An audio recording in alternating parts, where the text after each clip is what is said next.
Radha Kishan super marketing. बचपन से लेकर 55 तक हर उम्र के रेडीमेड कपड़े, साड़ियों का संपूर्ण कलेक्शन एवं विशाल range. Girls wear, mens wear, kids wear, ladies wear सभी एक ही स्थान पर। बेहतरीन क्वालिटी, वाजिब दाम। राधा किशन सुपर मार्केटिंग की पहचान। राधा किशन सुपर मार्केटिंग, बूंदाबहू मंदिर कॉम्प्लेक्स, घंटाघर के पास, दमोह। खत्री डेंटल केयर, दांतों का अस्पताल, डॉक्टर अरुण खत्री, डॉक्टर नीलिमा बर्डे खत्री। समय सुबह 9 बजे से रात्रि 8 बजे तक। सभी प्रकार के कॉस्मेटिक डेंटल ट्रीटमेंट उपलब्ध। हमारा पता Khatri dental care, union bank of India के बाजू से, राय चौराहा, दमोह। शहर के खजरी मोहल्ला में हुए सनसनीखेज हत्याकांड मामले में पुलिस ने आज खुलासा कर दिया। पुलिस अधीक्षक कार्यालय में जिला पुलिस अधीक्षक सूर्यकांत सोमवंशी ने पूरे मामले का खुलासा करते हुए बताया कि खजरी मोहल्ला निवासी शुभम राठौर और शोभित राठौर ने ही अंकुश राय की हत्या की थी। 19 मार्च को शहर के खजरी मोहल्ला में सड़क पर एक शव पड़ा हुआ था, जिसकी पहचान अंकेश राय के तौर पर हुई थी, जो कि खजरी मोहल्ला का ही रहने वाला था। मामले की जानकारी लगते ही अतिरिक्त पुलिस अधीक्षक संदीप मिश्रा, सीएसपी अभिषेक तिवारी घटनास्थल पर पहुंचे और पूरे मामले की जांच की। वहीं पुलिस ने मार्ग कायम कर आगे की विवेचना प्रारंभ की। वहीं पुलिस ने विवेचना के दौरान शुभम राठौर और शोभित राठौर को गिरफ्तार किया है। जिला पुलिस अधीक्षक सूर्यकांत सूर्यवंशी ने बताया कि अंकेश राय का खजरी मोहल्ला में ही रहने वाले आरोपी पक्ष की लड़की से जान पहचान थी, जो मृतक घटना दिनांक की रात्रि में आरोपी पक्ष की घर की छत पर आ गया।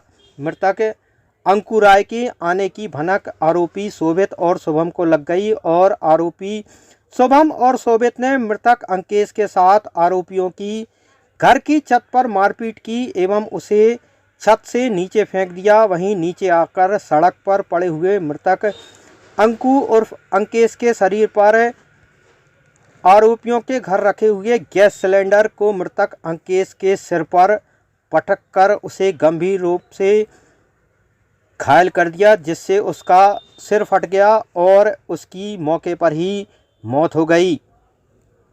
पिछले दिनों यह हत्याकांड काफ़ी सुर्खियों में रहा था। इस पूरे मामले को लेकर जिला पुलिस अधीक्षक सूर्यकांत सूर्यवंशी ने विस्तार से जानकारी दी। 19 मार्च की सुबह खजरी मोहल्ले में एक युवक की बॉडी मिली थी, जिसकी बॉडी पर चोट के निशान थे। उसको मौके पर पहुंचकर हमारी टीम ने विवेचना में लिया और उसमें एक मर्ग पंजीबद्ध किया था। पूरे मामले की विवेचना में और आगे की इन्वेस्टिगेशन को जारी रखते हुए हमारी टीम ने ये उसमें इशू क्रिएट किया कि एक व्यक्ति है जिसकी हत्या अंकु और अंकेश राय के रूप में पहचान होने के बाद दो युवक जो इसमें आरोपी हैं उनकी पतासाजी शुरू की गई। पूरा मामला इस प्रकार से था कि अंकु अपने पड़ोस के ही एक घर की छत पर रात में अनधिकृत रूप से पाया गया था और उन दो लड़कों ने, जो वहां के रहने वाले थे, उन्होंने उसको छत पर देखा। उनका किसी बात पर वहां झगड़ा हुआ उससे और झगड़े में उन लोगों ने उससे मारपीट की और उसको छत से ही फेंक दिया नीचे। इस प्रकार से उसको काफी गहरी चोट आई और वो जमीन पे काफी देर तक पड़ा रहा।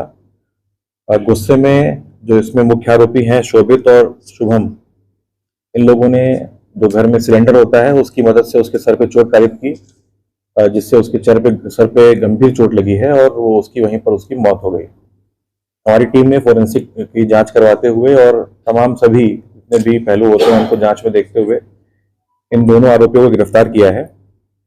302 का मुकदमा दर्ज किया गया है। इन दोनों के बयान भी पूरे हो चुके हैं। इस पूरी घटना में इन दोनों के बयान से प्राप्त जितने भी तथ्य हैं उनकी विवेचना अभी जारी है और आगे की विवेचना में अगर इसमें कोई तथ्य शामिल होता है तो उसको हम लोग केस में शामिल करेंगे। सर ये आरोपी एक दो ही है कि और अधिक है? फिलहाल अभी हमारी इन्वेस्टिगेशन में जो प्राइम सस्पेक्ट थे वो यही दोनों थे और इन दोनों को गिरफ्तार कर लिया गया। संघर्ष हुआ था। हाँ, इनकी मारपीट पहले घर पे हुई है, उसके बाद इन लोगों ने वहां से इसको रोड पर फेंक दिया और फिर वहां नीचे आकर भी इसको सिलेंडर से मारा था।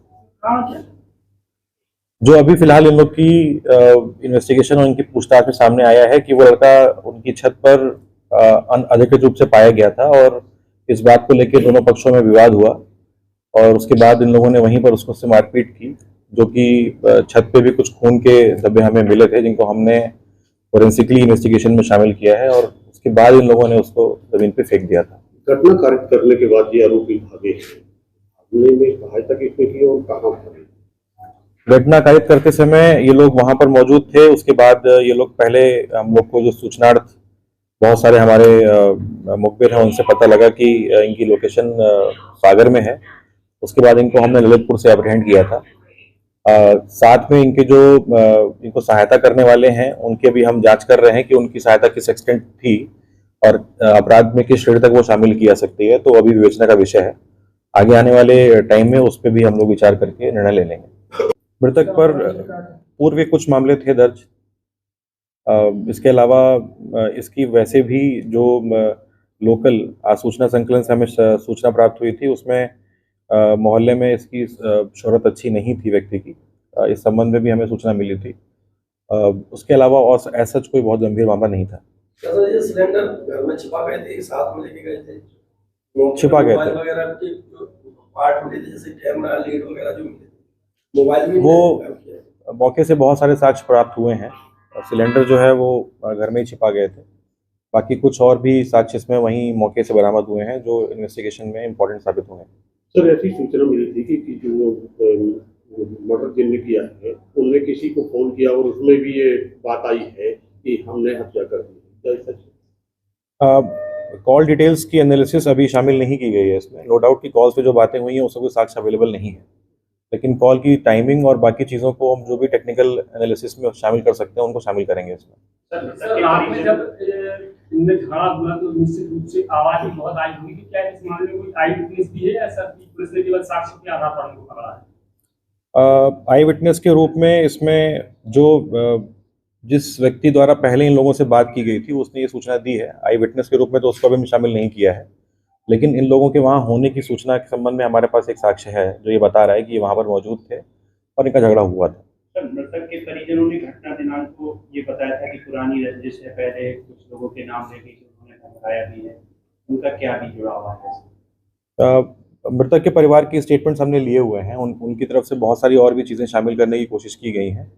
नो डाउट कि जो भी सर्कमस्टेंशियल एविडेंस हैं और जो भी हमारे पास और भी साक्ष्य मिले हैं हमें, हम दोनों को मैच कराकर ही किसी तथ्य पर पहुंचेंगे और उसको विवेचना में शामिल करेंगे। सर जैसे कोई आई शुभम शॉपिंग शोरूम, शादी विवाह के शगुन का पूरा सामान अब मिलेगा एक ही स्थान पर। सोफा, पलंग, ड्रेसिंग, अलमारी, कूलर, टीवी, कंबल, तकिया, बेडशीट, सूटकेस, गद्दे, गीजर, वॉशिंग मशीन और भी बहुत कुछ। फाइनेंस सुविधा उपलब्ध। गुलाब बाबा मंदिर के पास हटा नाका।